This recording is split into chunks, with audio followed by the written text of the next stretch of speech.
So in this video, I decided to take a trip out to, as far as I'm aware, the nicest area in this area. In the area in which I'm currently am, this is the nicest area. So I'm looking around me. This is a new part. I wasn't aware this part was here. I know that down there's this house that from young I just saw it is so much bigger than every other house. It's just this area is just full of big houses, but this house in particular is absolutely insane. It has, like, you know, the wooden panels at the front, so it doesn't even have really brick on the outside. It has like these wooden panels. It has like rendering all around, so it's just white with all rendering, wooden panels at the front. I think he might even have some cladding at certain points as well. So architecturally, it's absolutely gorgeous, right? And I remember being young, just passing that house thinking, okay, like this is what I'm talking about. You know what I mean? In terms of architectural design, aesthetic appeal, desirability is absolutely amazing, right? And so even now, I'm smiling because I'm actually really excited. I'm surrounded by the most beautiful houses you will see. I'm not even going to limit myself, but by saying these are the most beautiful houses, but they are up there, okay? And even behind me, you see the black car, which is like a BMW. I don't really know much about BMWs, but on the other side, there's an electric Porsche. I kid you not, there's an electric Porsche. Absolutely amazing. So we're soaking up the vibration of affluence and opulence for this video. And the topic is haters. What do we do with them? What are we supposed to do with haters? Are we supposed to take what they're saying with a grain of salt? Or are we supposed to take it on board and just quit everything what we're doing? And before I even get into the topic, I just wanted to say that I was going about my day just doing some errands. And I thought, you know, what better else to do rather than errands is to stop myself dead in the tracks, you know, detour right out to where all the nice houses, where all the wealth is, and go sit down and shoot a video. So that's what I've decided to do here. Another word for haters is consumers. Because what you'll find is, not everybody, okay, but most people who hate are consumers. You don't really catch people who are natural creators that are hating. Creators don't really hate, like true creators, true creatives. And so it's only really consumers that hate. And that distinction alone should allow you to care a lot less what people think. Because anybody who's hating on you for creating isn't actually creating themselves. And a weird thing that you'll find is there's this whole niche of people who maybe they actually have the talent to create, but maybe they have too much talent. So much talent and so much industry know-how, they actually never transition to the stage of creating anything because they feel like they know too much and that the industry is too harsh and that it's too hard for them to go forward and to do things. You know what I mean? So you've got these people who maybe they give good advice and maybe they actually know what it is they're talking about, but they're not actually creating anything. You know, and then I say industry, that's any industry, whether it's, you know, dietitianry, chef, entrepreneurship, blah, blah, blah. You've got this other sector of people who actually do create, but they're in this weird, limited state of mind. It's like a crab in the barrel kind of mentality where they feel like the only way they can get ahead in the industry, whatever given industry that is, the only way they can get ahead is if they bring other people down. That's why there's this whole culture of like, people making videos trying to expose people, like anybody who's above them is hiding something or tricking people or, you know, some other erroneous type of thought. And so this is why I get kind of irritated when I see these videos. Like, I've got Unhook on my YouTube, right, which basically stops all recommended videos. I'm just seeing a butterfly. Doesn't that not make the scene? There's this butterfly. Like, I haven't seen a butterfly in years, and there's butterflies flying around this area in abundance, right? Maybe it's because of a special plant that somebody's planted in their garden, which is just absolutely amazing, right? All you guys, I know you've got to reference stuff, right? Yeah, you've got to do you've got to do your own research, right? You're not being held accountable. And you're paying like 30. I went in a little bit of a digression actually. I actually wanted to talk about my context with dealing with consumers, and so I'm going to give a little bit of a backstory on that. But I've already been talking a while, so I'm going to keep it quite short. The first time I can think back to when I was dealing with consumers is just being at school, like secondary school, right? I remember being scared to go to school with my afro out because people would judge it. They'd be like, "I think your hair looks better when this and this," and people would give me these unsolicited opinions regarding my hair. And so there was nothing worse than when my mum didn't have time to do my hair. So it'd be in an afro and I'd have to just wear it puffed out to school. And I'd get all these reactions of people like, "Oh my God," even teachers like, "Oh my God, like what have you done? Blah, blah, blah. I liked it better before." And you got all these people reacting to me like I'm an event, like I'm a TV show and not an actual person, right? And so that's the first time fast forwarding a little bit, when I'm like year 10 or 11, secondary school in England, year 11 is like the last year, and you leave to go to college, sixth form, whatever, right? And so year 10 and 11, I start to decide to go start modeling. I'm going to actually go on my old Facebook and get pictures of what I used to dress like when I was first starting modeling, so I could show you what people were reacting to and like kind of teasing me for. Retrospectively, I laugh at this time, right? Because I can see now it's banter, right? If you're in England, you know what the word banter means. It's people joking around and just having fun. But I didn't see it as fun at the time because this was like my reality. Already, I was kind of embarrassed about what I was doing, so I didn't really want to bring any awareness to it. And so when people was making fun of what I was wearing, calling me what I'm wearing, like granddad clothes, and making fun of the shoes I was wearing and calling it stupid and different stuff like that, like I would take it to heart back then, and it's not something I wanted. So you could class it as bullying. I don't know. I don't like to call it bullying because it seems like this heavy term, but in a sense it was bullying. It's something I didn't want to happen that continuously happened, which made me feel bad and wanted to avoid school. That's essentially bullying, right? And like I said, in retrospect, I laugh at it now because these guys are just consumers. They react to whatever's in front of them rather than, you know, creating whatever it is they do want. They kind of just like, look at this, like entertain me, right? Rather than going out and giving. It's like his taker's mindset. It's the whole idea of hedonism.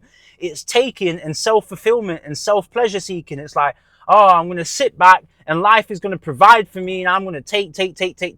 I'm going to get entertainment. I'm going to feel good. I'm going to drink alcohol. I'm going to relax. You know, it's all me. Versus the creator, it's how can I give back to the market? How can I help people? How can I provide people with services that helps their life? How can I have products that make people's lives easier? You know, Steve Jobs with the iPhone. How can I do things which just make life easier and push forward civilization, right? It's a completely different worldview. And so I see that now, and I wish I could just hold young me on the back and be like, dude, like these guys are just consumers, right? You're the one in the right here. Like, don't even focus on the whole consumer thing. Don't try and fit in. Because I remember trying to fit in with these people. It's not going to happen, right? It's not going to work. What I should have done back when I was 15, 16 is take this moment to just read about other creators, other people who are giving back to the world. I should have read about Steve Jobs back then. I should have read about Elon Musk back then. Learned about the creator's mind. So, because then I wouldn't have felt as outcasted, right? I would have been like, oh, I'm different, okay? But my different is actually a good thing. So all I need to do is just seek out the people like me rather than trying to, you know, I'm a round peg hanging around with square holes. Rather than trying to fit into that, all I need to do is just remove myself from the situation and just go somewhere else, right? Another story I want to touch on because I feel like I've been talking a little bit of a long time now. My relationship with my oldest brother. So now, I want to precursor this in case anybody in my family members watch and this leads back to him. We're on good terms now, right? We don't, like whenever I do see him sporadically, when I go back to my parents, I do see him, we're on good terms.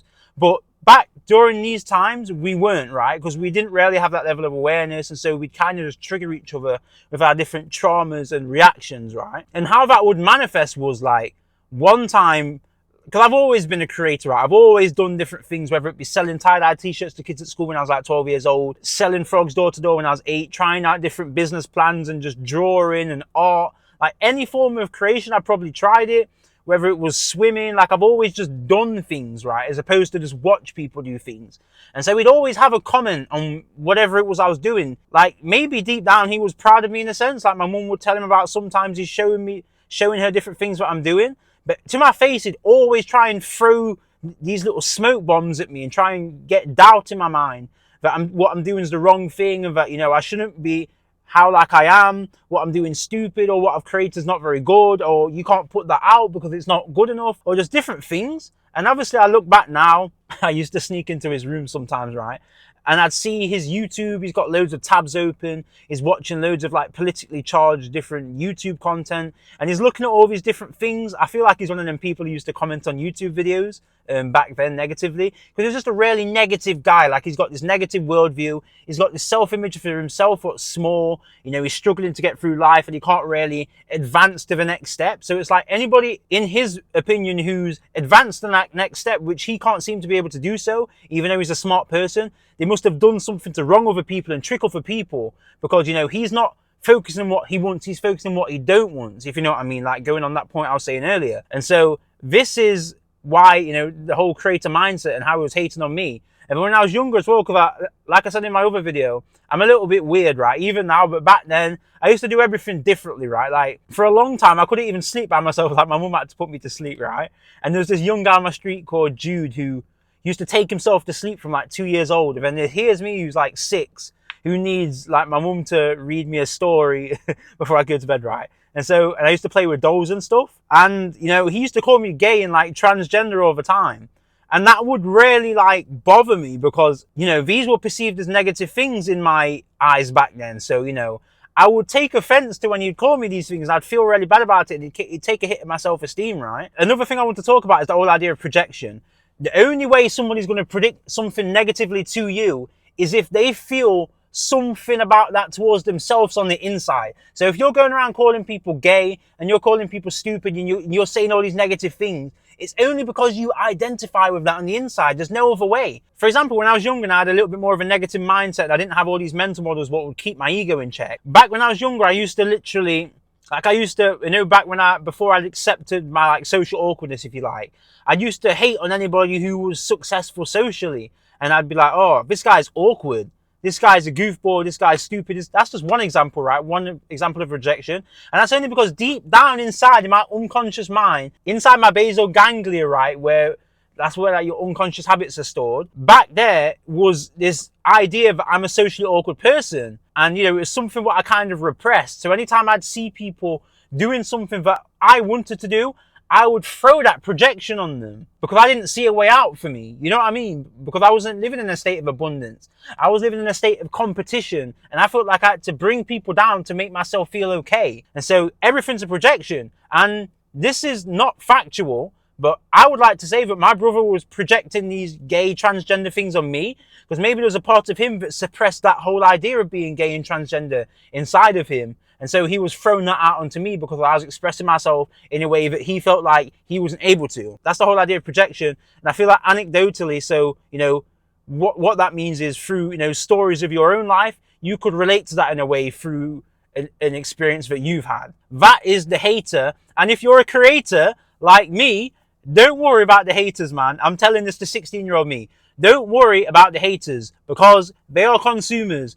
They are sitting down, taking, consuming, reacting to life, and they are living a passive approach to life. We've got one life, and they are taking a passive stance to sit back and watch you whilst you move forward, and you're going to get everything you want out of life, and you're going to live the life of your dreams, and they're kind of just going to be stuck and miserable where they are, and they can't get past that first hurdle because they don't know how. And they feel like the way how they're going to advance past that step is by bringing other people down, and it couldn't be further from the truth. So if you're a creator and you're watching this, I'm rooting for you, and, you know, I'm going to see you at the top, right? I'm going to see you at the top.